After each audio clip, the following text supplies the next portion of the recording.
Muy buenos días, jóvenes. Vamos entonces a estudiar hoy la lección de la conducta moral. Vamos a recordar que en este segundo corte tenemos 5 temas para estudiar. El primer tema fue la pluridimensionalidad del ser humano. El segundo fueron los valores. El tercero es la conciencia. El cuarto es la conducta moral. Y el quinto es el deber y la ley. Vamos a mirar entonces la conducta moral desde un enfoque personalista. Lo que tenemos que decir es que lo importante de la ética es cómo es el comportamiento del ser humano con respecto a las normas morales, si está cumpliendo o no está cumpliendo, porque la ética lo que hace es reflexionar acerca de la conducta del ser humano, pero con respecto a una norma moral. En cambio, la norma moral lo que te dice es qué es lo que tienes que hacer, lo que está permitido y lo que está prohibido. Que la conducta moral es esencial para la ética, porque al fin y al cabo la ética y la moral se basan en la conducta que el ser humano tiene en su comportamiento, y eso es lo que se verifica si es correcto o incorrecto, adecuado o inadecuado. Entonces, la conciencia y la ley básicamente son normas para nuestros actos y el hombre está sujeto a eso. Por eso simplemente la conducta humana, el comportamiento humano es la expresión de nuestro ser. Por eso Aristóteles, recuerden que decía, no creas lo que la gente dice, cree lo que la gente hace, porque la gente no es lo que dice, la gente es lo que hace. Por eso tú quieres saber cómo es una persona, simplemente obsérvala, aplícale el método fenomenológico, revisa cuáles son sus comportamientos, sus conductas con los docentes, con los estudiantes, con su familia, etcétera, y sabrás realmente quién es esa persona. Porque esa persona dice, no, yo soy muy bueno y todo, pero a la hora del té, dicen ustedes los jóvenes, te das cuenta que lo que habla es la conducta. Por eso la conducta es bien importante.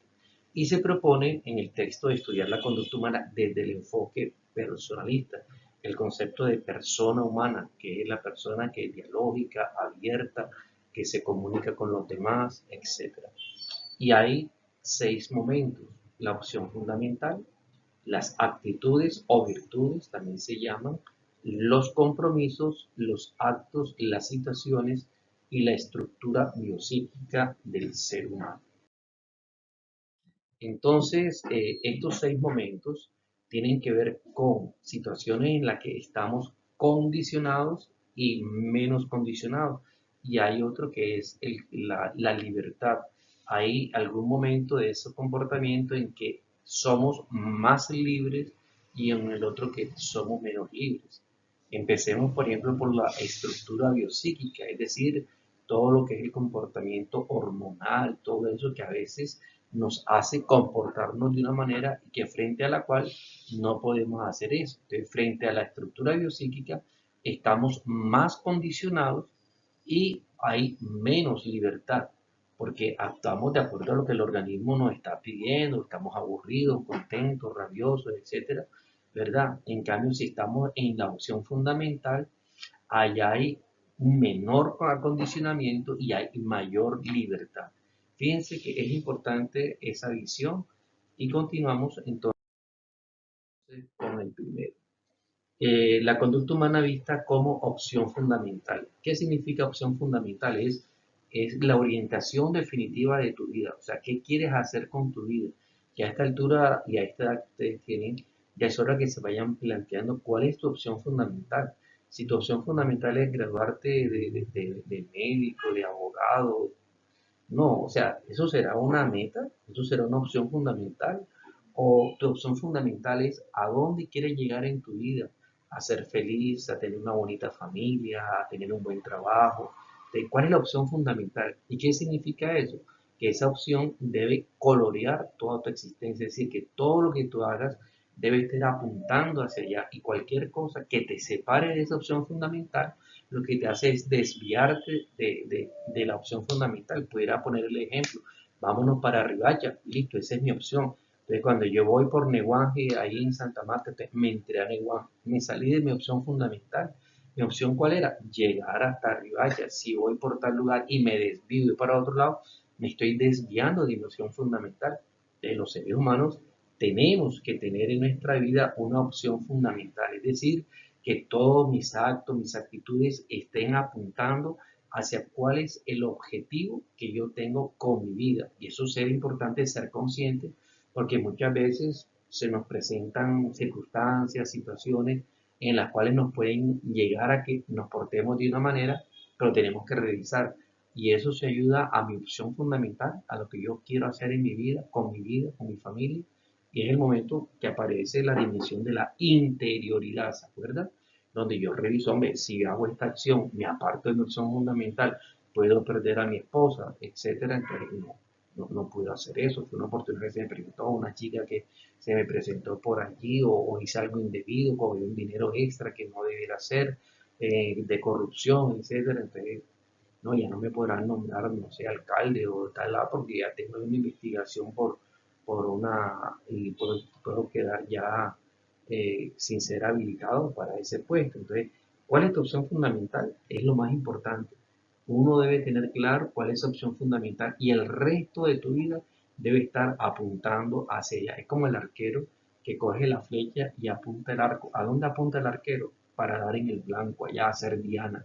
Listo. Entonces, apunta y ¡pum!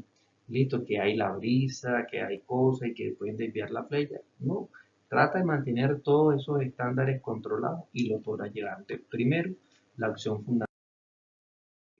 Segundo, son las actitudes o también denominadas virtudes. Las actitudes son formas estables de comportamiento. Cuando decimos formas estables de comportamiento es que siempre actúo de la misma manera. Porque, por ejemplo, una buena actitud o una buena virtud es cuando yo me encuentro una billetera con 200 pesos y la devuelvo. Pero el día que me encuentre el día siguiente la billetera con 1000 euros, también la devuelvo. Porque si la devolví un día, eso no es una actitud, fue un acto bueno. Yo hice un acto bueno, pero no tengo la actitud. Cuando ya yo considero que es actitud, porque yo no me quedo con nada ajeno.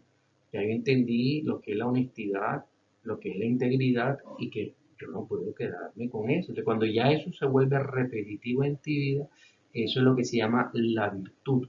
El que yo haga una cosa buena hoy no significa que yo tenga esa virtud. De yo pude llegar puntual hoy, porque me desvelé, no sé, salí temprano y llegué puntual. Pero el resto del semestre siempre llego tarde.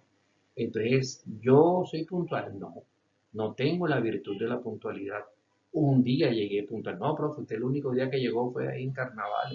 Como usted no va a carnaval, llegó temprano. Pero no, usted fíjense, ¿qué es la actitud? Que también se le denomina virtud o actitud. Es cuando las personas ya cogemos como un hábito que se vuelve repetitivo para nosotros. O sea, el orden.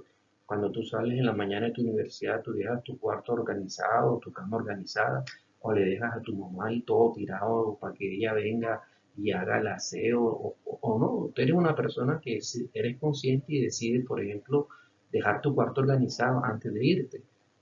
¿Eso significa levantarte un ratico antes? Pues sí, o simplemente en la noche antes de acostarte recoges todo, dejas tu ropita la que te vas a poner, la ropa sucia la metes ahí en el tanque de la ropa sucia y listo.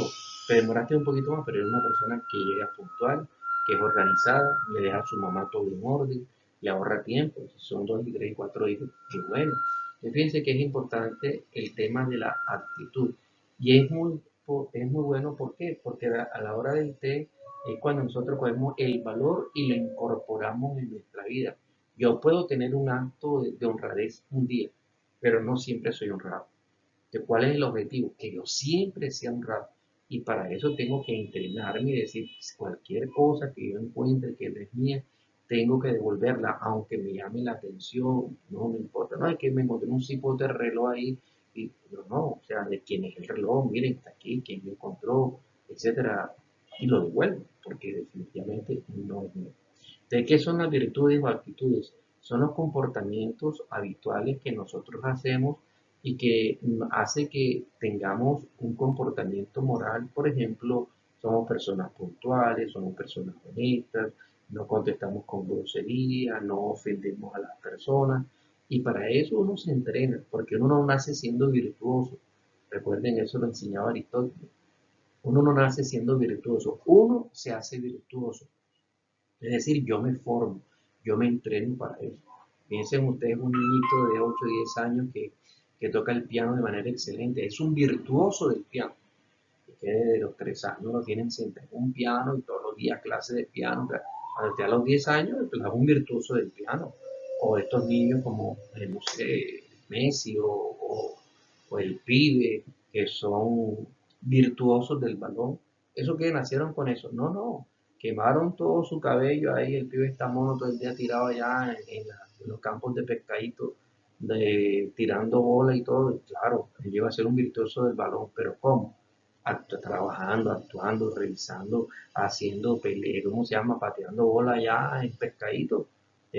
Las virtudes o las actitudes, ¿cómo hace uno? Uno se forma de tal manera que tú mismo te haces virtuoso. Por eso es importante las aptitudes, porque son actos, pero que ya se te vuelven en ti repetitivos. Al principio tú te obligabas, pero ya después de manera natural. Piensen en el estudio. ¿Usted a qué hora estudia? No, a la hora que sea. ¿Y por qué no te impusiste un horario? Entonces tú coges tu horario y dices, bueno, yo cogí todas las tardes libres en lo posible. Te llego, almuerzo, me acuesto una hora, descanso y a las 4 tengo el despertador del celular, me levanto. Y de 4 a 7 de la noche hasta cenar me dedico a estudiar fuerte, duro. Veo cuáles son las materias del día siguiente, qué cosas están pendientes, qué se nos llega. Y ya para mí es seguro que es de 3 a 5 de la tarde o 7 me dedico a estudiar. No hago otra cosa, ese es mi deber, repasar, estudiar, investigar más del tema que me gustó. Fíjense que eso es un hábito, es un hábito. Hay personas que no, ¿a qué hora estudian? No, a la hora que yo sea. Entonces, el viernes te vas a cine a toda hora y no sabes ni qué hora estudias, nunca estudias. Esa persona no es un buen estudiante porque no tiene organizado su tiempo. Fíjense, las actitudes son importantes en la vida, pero algo también importante que nace de lo anterior son los compromisos. Y se pueden entender los compromisos como la opción con un carácter estable por una determinada actitud frente a una situación o a una realidad dada. Por eso el hombre, como ser creativo y responsable, se realiza en la medida en que se compromete. Es necesario entonces concretar las aptitudes en compromisos, y es en ese compromiso que se dan los valores, las opciones y las actitudes. Es la respuesta de la persona concreta. Entonces yo me comprometo con ser un buen estudiante. Usted tiene que salir a trabajar, vender chistes en los buses y todo. No, no, no. Gracias a Dios mi mamá están haciendo un esfuerzo, un sacrificio, mis padres y tal. Comprométete a estudiar. Usted no vas a clase, tiene que hacer inglés y no lo estudia, te lo están pagando y estás asistiendo, pero no paras bola. Eh, entonces, ¿cuál es tu compromiso frente al estudio? Por ejemplo, ¿estás comprometido con el estudio? ¿Eres una persona que eres de los que cuando ya sales de profesional, médico, abogado, lo que sea, entonces, sí, sí, yo vi una materia de humanidades, pero como esa vaina es relleno, yo nunca le paré bola y ahora sí te hace falta? No, ¿por qué? Porque tenías un compromiso de estudio, no eras un buen estudiante. No, que yo sí estudiaba introducción al derecho, que estudiaba microbiología o no sé. Ajá, pero sí estudiaba siempre y estudiabas todo, no lo que a ti te gustaba. Porque si la universidad te dice que hay estas materias y esto es por algo, es por algo. ¿Por qué? Porque la formación del estudiante debe ser integral. Lo importante es que no salgas sabiendo solo de derecho, que salgas sabiendo solo de medicina, no, no. Lo importante es que salgas siendo una persona íntegra. Por eso se habla de la formación integral y las humanidades lo que hacen es darnos esa formación integral, complementar la parte disciplinaria con la parte humanística. Por eso la pregunta es, ¿qué hacemos con la opción? ¿Qué hacemos con esos hábitos repetitivos de nuestra vida, con esas virtudes y con esas actitudes? Hombre, nos comprometemos. Ustedes fíjense que opción, actitudes y compromisos van en la misma línea. Van en la misma línea, ¿por qué? Porque hacen que nosotros estemos comprometidos de acuerdo a esa situación. ¿Y esto a qué nos lleva? A los actos. Que los actos es realmente la forma como se expresa lo que yo soy. Por eso el objeto material de la moral y de la ética, ¿cuál es? Los actos del ser humano, la conducta del ser humano. ¿Por qué? Porque nuestro comportamiento es la manifestación de nuestro ser. Nosotros somos lo que hacemos a través de nuestra conducta. Entonces, si yo robo dinero, si yo le robo la fama a otra persona, hablando mal de él, quitándole la buena fama, etcétera, eso es lo que yo soy. Yo soy mis actos. ¿Quiénes somos nosotros? Nuestros actos. Porque a la hora de nosotros nos revelamos a través de qué? De la corporeidad. ¿Se acuerdan la otra dimensión que vimos? Además de la interioridad, está la corporeidad, porque lo que yo soy por dentro, ¿cómo se manifiesta? A través de mi cuerpo. Todavía nosotros no estamos utilizando la telepatía, o yo no sé si ya ustedes saben de alguien que se comunique sin moverse, todo quietecito y mentalmente, tráigame agua, perro, salte de aquí. Entonces, no, todavía no. Entonces, ¿cómo hacemos? A través del cuerpo. Yo puedo decir, hago una señal. O sea, yo les digo, vea, por favor, sálganse del cuarto que estoy grabando una. Fíjense que nuestro cuerpo es lo que revela lo que nosotros somos. Por eso es importante el tema de los actos.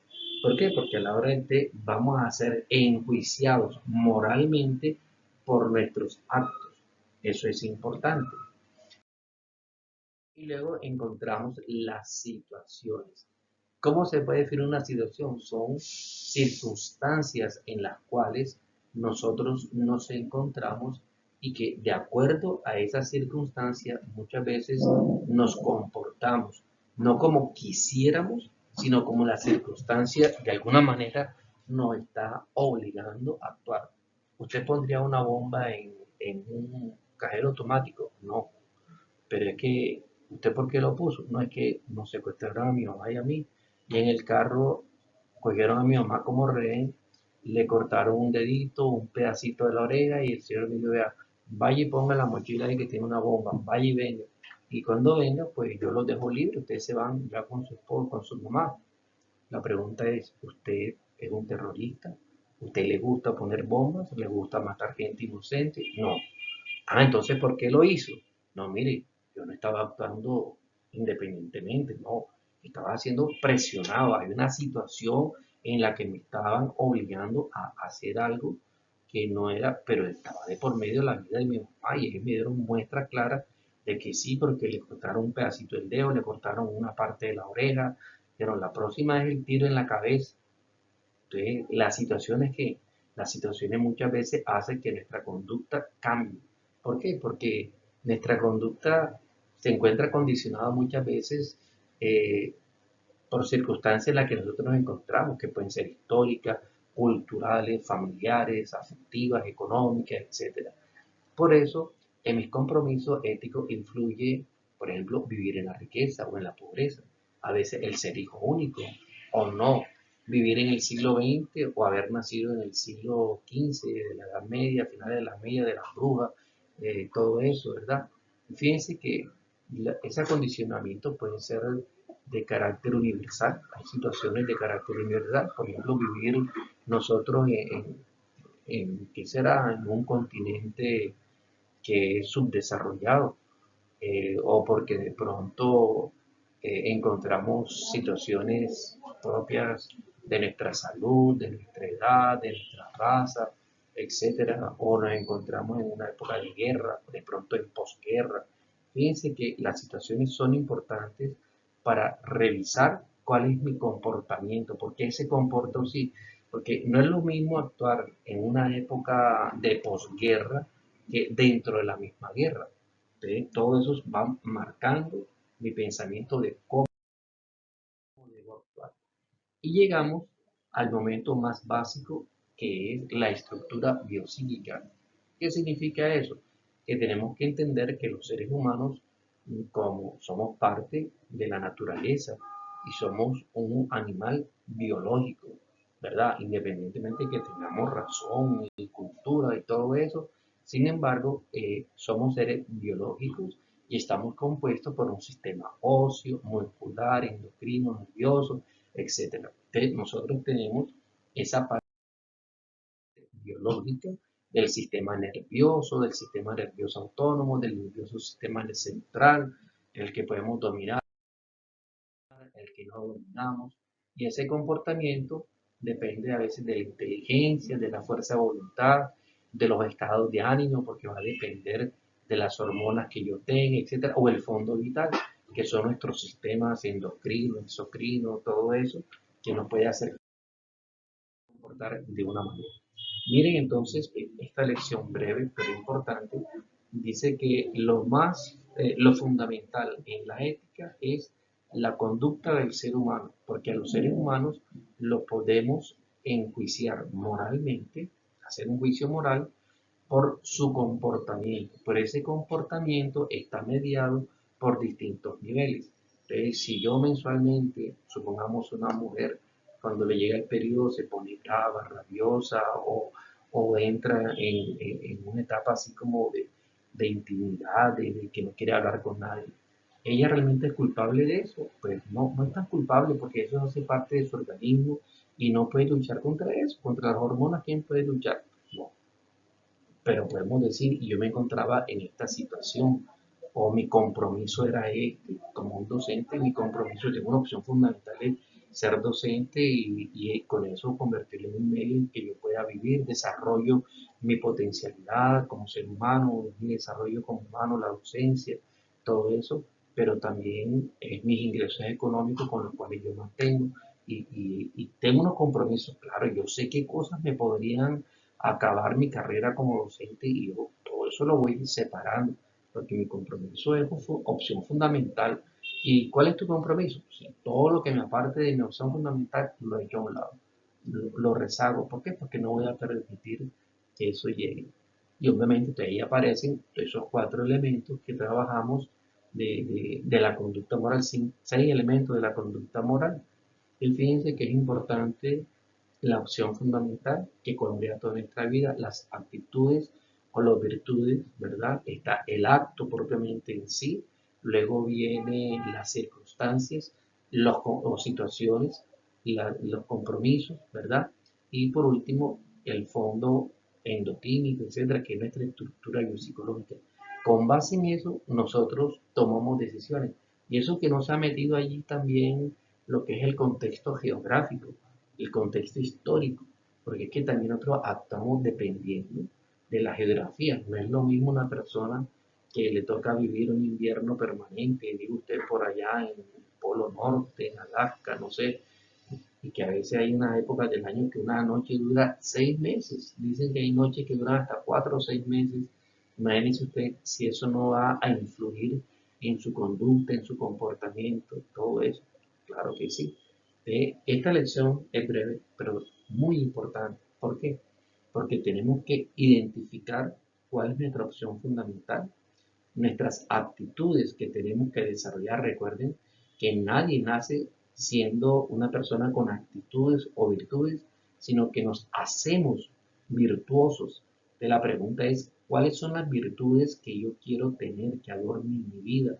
La honestidad, la sinceridad, el decir siempre la verdad, el no engañar, el no mentir. Entonces, yo me voy entrenando, aunque ya para mí no existen mentiras blancas o mentiras piadosas, no, toda mentira, yo no tengo por qué mentir, no tengo por qué engañar, y me entreno que aunque alguna cosa tengo que decir, pero nunca me voy a permitir engañar, y así voy obteniendo la virtud.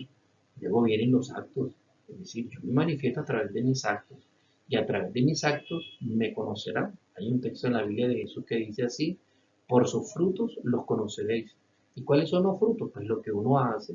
Si tiene una persona grosera, desatenta, que no es servicial, que es borracha, no sé qué, etcétera. Hombre, por sus frutos los conoceréis. Deja simplemente que la gente actúe y tú vas a medir a la gente por su conducta, porque nosotros no somos lo que decimos, sino que somos lo que hacemos. Eso nos lleva a compromisos. ¿Cuál es tu compromiso? Con una vida honesta, con una vida buena, una vida transparente, una vida agradable, una vida sincera, de buena amistad, de buena familia, buena relación con mis hijos. Entonces, somos personas virtuosas, pero nacimos virtuosas. No, nos hicimos virtuosas, tenemos una opción ya fundamental, hemos adquirido unos compromisos que a veces nos encontramos con situaciones, ¿sí? A veces las situaciones que se llaman en filosofía, las situaciones límite, hacen que a veces se me complique un poquito mi vida, que se me complique un poquito mi opción fundamental, pero es allí la inteligencia mía donde yo tengo que ver cómo hago para que mi opción fundamental no sufra. De pronto me tocó salirme del camino un rato, pero otra vez yo regreso al camino.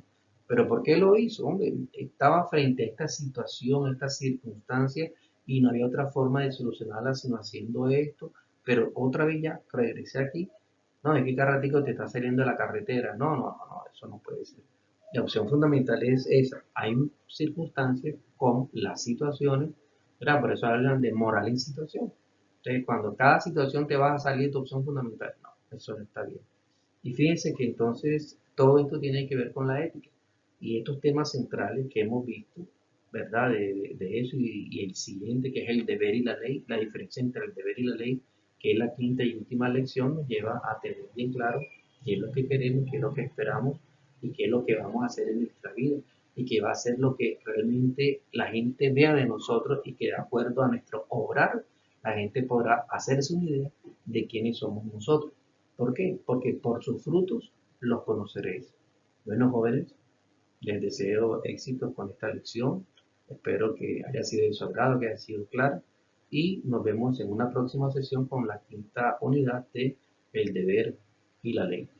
Que tengan feliz día, feliz tarde, feliz noche.